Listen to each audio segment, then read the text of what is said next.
हुई कि जो मेरा केस जो यहाँ दाखिल हुआ है मेरी भाषा में दाखिल हुआ है, क्योंकि इंग्लिश हम लोग के यहाँ हमारी इंग्लिश इतनी मजबूत नहीं है जो हम अपना केस समझ सकें। जो हमने दाखिल किया हमें कम से कम समझ तो आए कि हमने केस क्या दाखिल किया है, क्योंकि इससे पहले हमें कठिनाई आ चुकी है। मैं आज यहाँ पे आया हूँ अपना मोबाइल की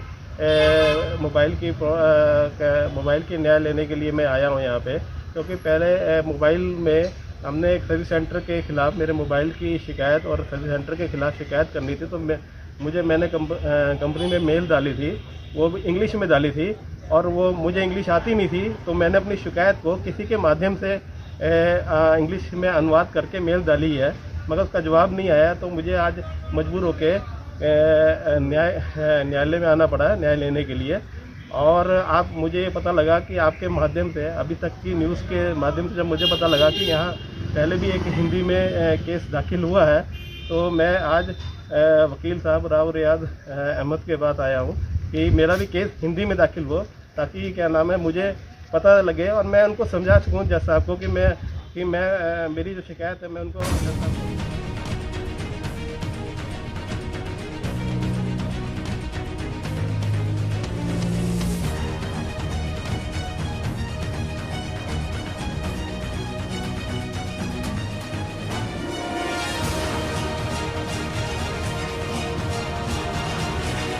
और पहले भी आपके माध्यम से, आपके न्यूज़ के माध्यम से काफ़ी चर्चा में आए हम, क्योंकि हमने सबसे पहला केस 138 का जो क्रिमिनल केस है वो डाला था। और आज उसी न्यूज़ को देखते हुए, आपकी न्यूज़ को देखते हुए एक और क्लाइंट मेरे पास आया है जिन्होंने अपना हिंदी में केस दायर करवाया है मेरे से,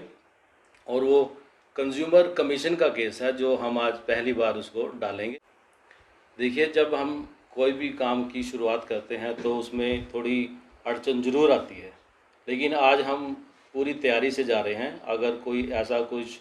हुआ कि उन्होंने लेने से मना कर दिया, तो हमारे पास माननीय हाई कोर्ट की अथॉरिटीज़ हैं, वो हम उनके समक्ष रखेंगे, तो जिससे वो हमारे केस को मना नहीं करेंगे।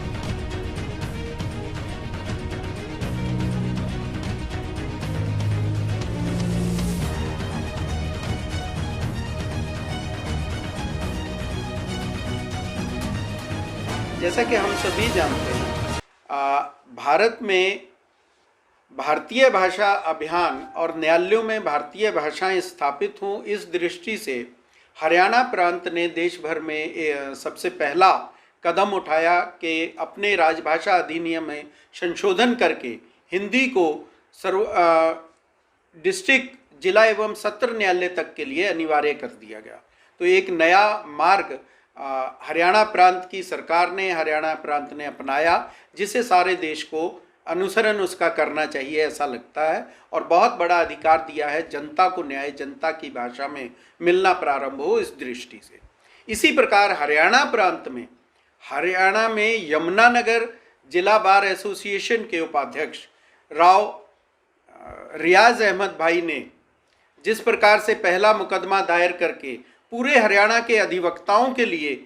उनका उदाहरण अनुसरण करते हुए हमारे हरियाणा के सभी अधिवक्ता हिंदी में, जो हरियाणा की राजभाषा है और अब हरियाणा के न्यायालयों की भी भाषा है, उस भाषा में वाद दायर करें, मुकदमे दायर करें, कार्य करना प्रारंभ करके एक बड़ा उदाहरण प्रस्तुत किया है। तो आज रियाज भाई उपभोक्ता फोरम में पहली बार हिंदी में मुकदमा दायर करने जा रहे हैं। यह जानकर मैं इस क्षण में उनके साथ उपस्थित रहना, भागीदार बनना चाहता था, इस उद्देश्य से आया हूँ। सरकार पूरी तरह योगदान दे रही है और भारत के संविधान में ये प्रावधान था। भारत की संसदीय राजभाषा समिति ने 9 बार ये सिफारिश की है कि पूरी तरह से भारतीय भाषाओं में न्यायिक जो शब्दावली है वो तैयार हो और उसका अनुवाद करके जिन शब्दों का अन्य भाषाओं से जो आए हैं, आम जनता की भाषा में न्याय मिले और उन शब्दों का प्रयोग बढ़े, इस दिशा में सरकार कार्य कर रही है। जानने का अधिकार बहुत मौलिक अधिकार है, जिसके कारण राइट टू नॉलेज जो है, राइट टू इन्फॉर्मेशन है, वो यही है। यदि किसी को यही नहीं पता कि मेरा मुकदमा क्या डला, क्यों डला और उसका क्या असर रहेगा, तो परिणाम आया कोई फैसला मेरे खिलाफ या हक में क्यों आया, तो ये तो बहुत आवश्यक है जानने का।